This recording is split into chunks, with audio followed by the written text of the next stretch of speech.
In this podcast, a lovely young couple narrates the story of the young woman's mother and her journey after a long marriage.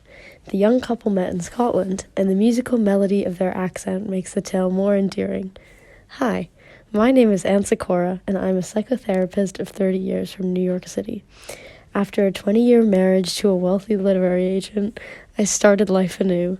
This podcast is about my crazy life and my wildly outrageous adventures. Welcome to my podcast, Love Aftercourse. We are taught that women's primary reason is to raise a family, but having your children raised offers an unparalleled opportunity for adventure, romance, and travel. The story begins with an online dating escapade and bringing home a handsome, tall cowboy for a sexy fun on a hot summer night. The romance of the cowboy. You've probably heard all the stories about dating websites. Many of the men on them are like scared children who don't even show up for the date you set up. I got to the point where I insisted that people meet me a block from my house for coffee so I could see if there was any attraction or common interest. New York is full of interesting people, so whether or not you end up with the person, it's good to have a full Rolodex of accountants, real estate agents, and lawyers to call upon. I did speed dating, where you talk to someone every 5 minutes and switch tables. I met this guy who I called David Cassidy. He was from Peru and had very blue eyes. Unfortunately, we ended things when he called me from Atlantic City to borrow some money, and I said, I'm afraid my girlfriend say that I must get off the phone and never speak to you again. I gave the various guys nicknames like Saturday Night or the German. I met Chris close to the end of that year of dating, all of which happened when I did not have my kids around. I was careful to meet people far from the neighborhood where my kids and their friends lived. Chris and I had a number of conversations before we met. Our first date was at the Odeon. I was wearing a leopard print dress and high-heeled wedges. I was sitting at the bar waiting for him, and he was a half an hour late. I was writing to a girlfriend to say this dude is not going to show up. I'll give him 5 more minutes, but there he was. I remember he said, I'm so sorry, I just cut my hair.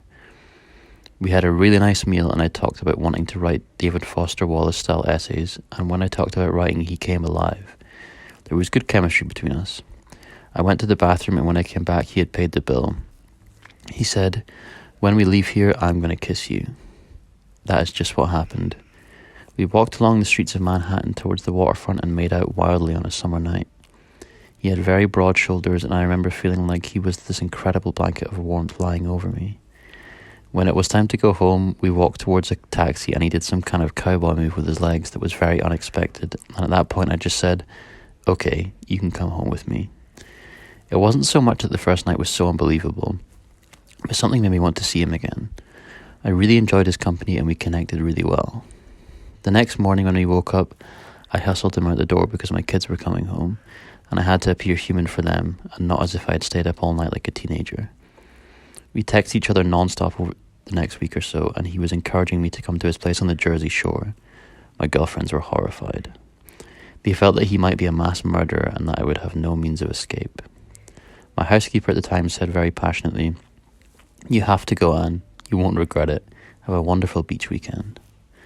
So I packed a small bag and went to Penn Station and took this very dreamy ride along the Jersey Shore, passing many still bodies of water. It felt great leaving all the smog and noise of the city behind. When I got to the train station where he was supposed to meet me, he was not there. I walked down to the street and got in a cab. I had his address and I said to the taxi driver, please leave the car running, I don't know if this person exists. He lived in a tiny apartment 1 block from the beach. As I came up to his door, he showed up on a bicycle looking fit and handsome. He was very apologetic and said that he had been cleaning his apartment and this is why he had been late. The guy seemed to always have an excuse for why he was late, but it still seemed sincere. I didn't really understand why he didn't have a car, why he was riding a bicycle, or why he was so fit for a 40-year-old. He explained that the bike was actually for environmental reasons and nothing else. We walked around the beach and kissed some more. Whenever I saw him, it was like going real deep underwater and looking at all kinds of beautiful and mysterious sea creatures. Then, when it was time to go, I felt as if I had been abruptly pulled above water. It took me days to recover. I had been married to a very successful and wealthy literary agent in NYC. We had travelled to Paris, Berlin, Barcelona and London, and had dinner with famous writers. We ate at expensive restaurants and had a country house. Our lives were filled with seemingly glamorous events. However, slowing down and being in this peaceful, simple place with Chris felt so nourishing to my soul. One night we walked to the train station in the snow and went to a movie in the next town over. He hadn't seen a movie in a year or gone out to dinner. While we were waiting for the train, he taught me how to do the polka dance. Everything we did seemed strangely magical and romantic. When he met my parents, he came to my house late at night, stinking of cigarette smoke. It was steaming off of him. I could tell that he didn't think he would like the experience of meeting them. He had been working on writing a novel with an Amish novelist, and being pulled away from this was unpleasant for him. I remember getting the rental car and him saying he was just there for the ride. However, when he met my parents, he was completely bewitched. They were Berkeley hippies living in a house filled with antique treasures, books, records, all manner of interesting knickknacks and objects. My dad insisted on going on a walk with Chris. Within the first hour they were talking like old friends. I think he said to Chris that he'd always wondered what it would be like to have a vagina. Chris was completely smitten. We went out for dinner and then the Salvation Army together.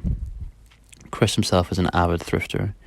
My parents, although they have money to get nice new things, loved the challenge of getting second-hand goods. As all this was happening, my ex served divorce papers to my lawyer, which was terribly sad, but somehow being with my parents and Chris made it bearable. Then there was the storm in New York. I remember seeing news reports that kept focusing on Long Branch where Chris lived. It was the hurricane that would hit there. I kept calling him to ask him to stay with me. I told him I had my kids there, but there was a separate apartment that is my office in which I thought I would hide away from the storm. I went out to get supplies and saw my ex-husband there also getting supplies. When the storm began to hit, my daughter Lucy became very frightened that a tree would come through her window, so she went to stay at her dad's. It was just my older child and I. During the day I snuck down to the office to be with Chris. This was very fun and naughty. It helped me to tolerate the terror of getting through a natural disaster as a single mum. At that time, Chris wore these webbed shoes that separate each toe from the next. I remember one of my kids finding the shoes in the laundry room and saying, "Whose are these?" When my kids finally met him, we went to a basketball game together at the Barclays Centre. They liked him and were incredibly curious. I then met his daughters who were the same age. Like my ex-husband, Chris is a magical dad. He had something he called Divorced Dad's Diner, where he had a couple of standard meals that he made very well. Spaghetti and meatballs, tacos and hamburgers. Chris grew up on a horse farm and he helped his father work the farm. He didn't get to do fun things with his friends as a teenager like all the other kids did. He's an incredibly hard worker. He's still a farm kid at heart, so if he were to be around horses, he would just naturally know how to calm them and move them to pasture. This has been incredibly helpful unexpectedly for me because when I had a concussion about a year ago and I was sicker than I've ever been and throwing up nonstop, it was honestly worse than either time I gave birth to my kids. Chris walked me around like he did the horses in the middle of the night. He knew that when the horses had stomach pains, the thing to do was to walk them, and he very patiently and lovingly walked me around the room to help me to settle. He was scared I wasn't going to recover myself, but he also just intuitively knew what to do. I remember in the early days of our relationship, there was this big red wool rug that he managed to get a paint stain on. He just took his clothes off and he got into the bathtub and he washed the rug. I don't think I've ever known anyone who is quite so capable in whatever they do other than him. When Chris and I first started dating, we continued to see other people on our off time. In other words, we saw each other every other weekend when we didn't have kids. We had an open relationship until we had the exclusive only talk, which happened right before he met my parents. In addition to the Sandy storm shenanigans, we also visited my ex and I's country house in Pennsylvania, about an hour and a half outside the city. This involved my driving in the family Pilot through horrible traffic, leaving the city and navigating the Holland Tunnel. Chris used to drive for a living. In fact, he has driven all over the United States as a publishing traveler selling college textbooks, so he is a very competent driver. I have a perfect driving record, but I'm a bit of a nervous driver, and it made me insane having Chris watch me sweat my way through the various tunnels and byways outside of NYC. Eventually, we got to the beautiful countryside. It was very odd being in the house that my kids had come to since my ex had a very good collection of expensive rare scotch, which we shared this house for a short period of time after our divorce. I used to have a gigantic decoy bear that I dressed up at the entryway of the house that I purposefully put in a scary witch costume.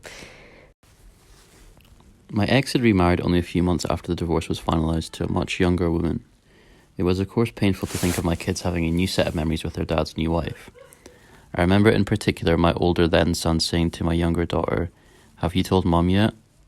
What he meant was that Lucy, then only 9 years old, had been asked to speak at her dad's wedding. Lucy said to me, "I won't speak if you don't want me to, Mum." And I said, "Lucy, you're your own person, I don't own you. But if you could not put it on social media, I would really appreciate it. Because people might think that she and I did not have a good relationship, which was not the case. She and I are very close." So Chris and I had in common that we were both divorced with children around the same ages, though he had been divorced for a longer period of time and had a lot more experience as a divorced dad than I did. I was learning as I went along. In the beginning, I called Chris Texas, and he called me Canada, because that was where we were both from. He didn't look like he was from Texas because he had long hair and had studied in Austin, the one liberal city in Texas. I grew to feel that Texas and Canada had a lot in common. They're both vast and not very populated, with a lot of beautiful nature. Also, there is a politeness and directness that both cultures have. At the same time, there is the romance of the cowboy. I was a huge fan of Friday Night Lights, and Chris's hometown was Odessa, Texas, where Friday Night Lights was filmed. He was in fact a football player in high school, and the main event growing up was going to football games. He told me that he had never felt more like a god as he did when he was a young man playing football. He was from East Dillon, which is the poor area of Odessa, but he did date all the cheerleaders on the West Dillon cheerleading squad, despite having horrible acne and having to work a lot managing his father's horse farm. Most of the men in their 40s are losing their hair with big guts and have some difficulties with sexual performance. In contrast, Chris could build a table, could stand on a stack of books and mount a huge painting, fold laundry, cook a killer meal, do hair, and sing a gorgeous country song like a rock star. He showed me that when he was young, he had a terrible skiing accident, and his face had been cut open and put back together so he felt self-conscious about his face, which I thought showed character. We all have pebbles in our pockets by the time we've lived on this earth for a while. As a therapist, one of the important things about aging is being in touch with your childlike self. Chris has always been able to access his child self, creatively so, hanging out with him, whether it's smoking a joint on the back of the porch, going to see a cool band, or zooming around on a moped. He always brought a smile to my face. I was drunk the day my mama got out of prison, and I went to pick her up in the rain. But before I could get to the station in my pickup truck, she got run over by a damned old train. And I'll hang around as long as you will let me. And I never minded standing in the rain. You don't have to call me darling, darling. You never even call me by my name.